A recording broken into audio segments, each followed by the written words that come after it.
네, 안녕하세요. 이번 시간에는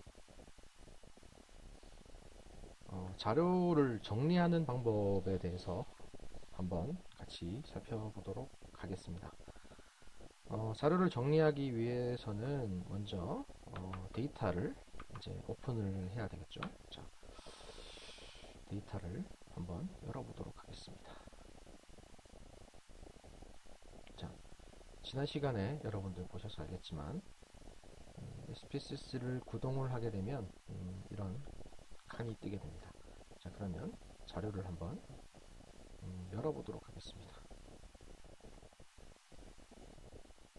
이렇게 조사로운 실습 데이터 이 파일을 여러분들 여시게 되면 자, 다음과 같은 이렇게 코딩이 다 끝나 있는 데이터를 보실 수가 있습니다. 자, 우리가 지난 시간에는 이렇게 입력하는 과정을 한번 해봤죠. 자, 이렇게 가로가 지난번에 말씀드렸다시피 설문지 한 장이라고 보시면 됩니다. 자, 여기 id는 뭐라고 말씀드렸죠? 설문지에 1번 설문지에 매칭이 되는 칸이 첫 번째 칸이다 라는 거죠. 자, 근데 여기 보면 여기 보시면 아시겠지만 여러 가지 값들이 다 입력되어 있습니다. 자, 지난 시간에 제가 말씀드렸던 것들 다시 한번 복습을 한번 해보도록 하죠. 자, 레이블에는 반드시 설문지에 있는 내용들을 그대로 옮겨주시는 게 좋다라고 말씀을 드렸죠. 다음 결측값은 뭐 9나 99 하시면 좋다. 하지만 9보다는 99가 낫다라고 말씀드렸죠. 9 다시 바꿔서 카피 앤 페이스트 해주시면 됩니다. 자, 그런데 여기에 값을 입력하지 않았을 때는 그러면 어떨까? 뭐가 다를까? 한번 보시게 제가 한번 시연을 해보죠. 값이 입력되지 않았다. 자, 그러면 간단하게 분석을 한번 해보도록 하겠습니다. 자, 1번은 제가 지금 값을 지웠죠. 그 다음에 2번은 값을 지우지 않았습니다. 두 가지를 한번 비교를 해보죠. 결과를. 자, 이런 식으로 분석을 하게 되면 이런 식으로 창이 뜨게 됩니다. 자, 그럼 보십시오. 값을 입력하지 않았을 경우에는 저희가 아까 입력했던 1, 2, 3, 4라고 숫자가 여기 기재가 됩니다. 그런데 값을 입력했을 경우에는 이런 식으로 값들이 다 표시가 되어 있는 것들을 보실 수가 있죠. 그래서 여러분들이 SPSS에 좀 익숙해지신다면 굳이 값을 입력하지 않으셔도 괜찮습니다. 그런데 여러분들은 대체적으로 초보일 가능성이 높기 때문에 이렇게 값을 다 입력해 주시는 게 나중에 출력 값을 여러분들이 보시기에 훨씬 더 편하다라는 점 좀 말씀드리고 싶네요. 다음으로 자, 그러면 값을 복사해 주는 게 좋겠죠. 다시. 자, 우리가 지난 시간에 했던 것은 여기까지입니다.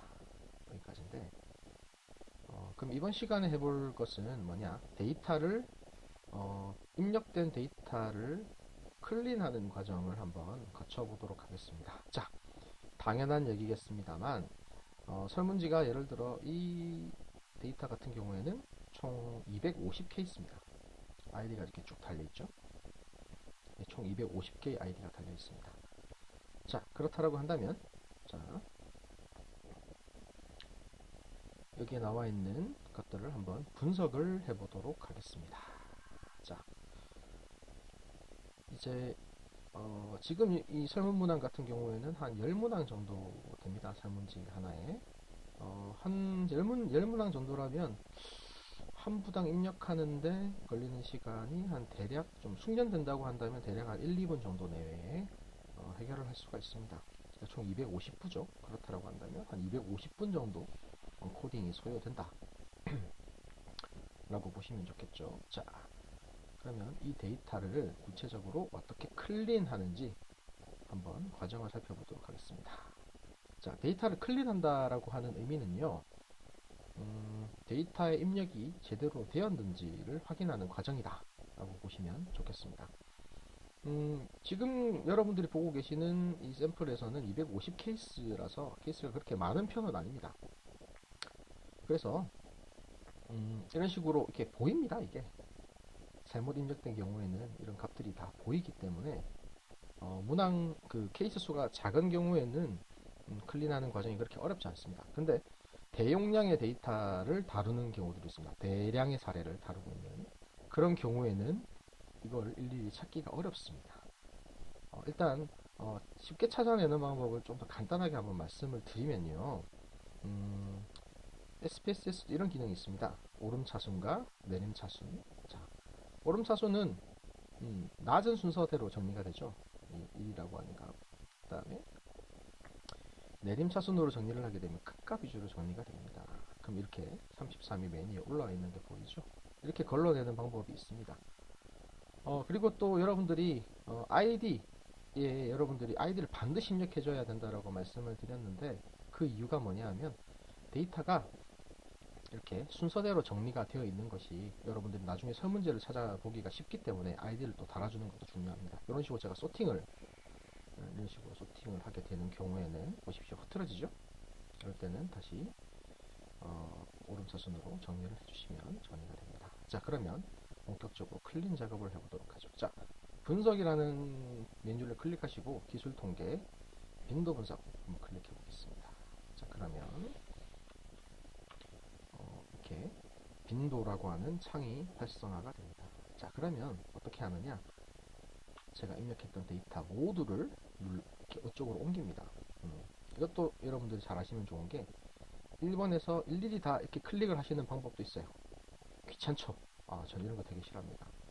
어떻게 하느냐? 1번을 누른 상태에서 왼쪽 Shift 키를 누른 상태에서 인구주택을 클릭을 하게 되면 모든 문항이 클릭이 됩니다. 그럼 이렇게 해서 옮겨주시면 되겠죠. 아이디는 굳이 옮기실 필요는 없겠죠. 그렇게 해서 확인을 누릅니다. 확인을 누르면 이와 같이 결과라고 하는 창이 뜨게 됩니다. 자, 그러면 이와 같이 빈도 분석이라고 하는 창이 뜨게 됩니다. 자, 그러면 오류가 있는지 한번 살펴보도록 하죠.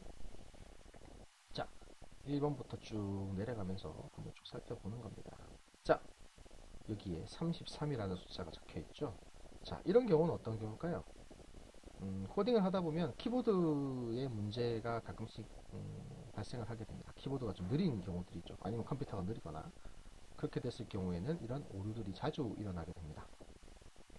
자, 4번과 5번에서 지금 보면 33과 11이라는 잘못 입력되어 있는 값들이 보이실 겁니다. 자, 그러면 어떻게 하느냐?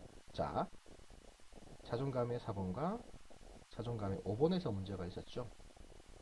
자, 그러면 아까 전에 제가 말씀드렸던 방식 이런 식으로 내림차순이나 오름차순으로 정리를 해보시면 됩니다. 33이 걸려있는 게 있죠. 자, 이럴 경우에는 원래 원칙대로라면 아이디 1번 설문지를 여러분들이 다시 찾아내셔서 그 설문지를 보고 자존감 4번에 과연 얼마가 기록되어 있는지를 다시 확인을 하셔야 됩니다. 근데 이게 33이라고 되어 있지 않습니까? 이거는 3을 치다가 오류가 난 거일 수도 있죠. 아니면 뒷문항이 다 밀려 있을 경우도 있습니다. 이런 경우가 상당히 힘든 경우죠. 그래서 가장 좋은 방법은 설문지를 보고 자존감 4번, 자존감 아이디 1번 설문지를 다시 한번 확인하시는 게 좋다라는 겁니다. 자, 그럼 일단 저는 다시 확인했다라고 가정하고 3으로 고쳐줍니다. 다음 마찬가지죠. 이것도 11입니다. 그러면 이것도 1이다. 그 다음에 다시 아이디로 오름차순으로 정렬을 해주시는 거죠. 자, 그 다음 다시 분석을 해보죠. 자, 그러면 아까 전에 여러분들이 보셨던 4번과 5번에 5와 11이 없어져 있는 걸 보실 수가 있습니다. 자, 그 다음 뭐 성별, 연령, 종교와 주택 이런 것들이 제대로 입력되어 있는 것들을 보실 수가 있죠. 자, 그 다음 여러분들이 또 잘 기억하셔야 될 기능이 하나 있습니다. 자, 여기 보기를 보시고 변수값 레이블이라는 게 있습니다. 이걸 클릭을 하게 되면 자, 어떻게 됩니까? 숫자로 나타나게 되죠. 자, 다시 눌러보겠습니다. 누르시면 이런 식으로 아까 전에 여기 변수 보기에서 입력된 값들이 여기에 나타나는 것들을 알 수가 있습니다. 그리고 데이터 같은 경우에는 작업을 하셨다라고 하시면 매번 저장을 해 두시는 게 좋습니다. 항상 자료를 하시다 보면 자료를 이렇게 만지다 보면 상당히 오류들이 가끔씩 나고 컴퓨터들이 다운되는 경우들이 많아요. 그래서 반드시 파일은 주기적으로 저장을 해 두시는 게 좋다라는 말씀을 드리고 싶네요. 자, 예, 오늘 데이터 클린 작업은 여기서 간단하게 마치도록 하겠습니다.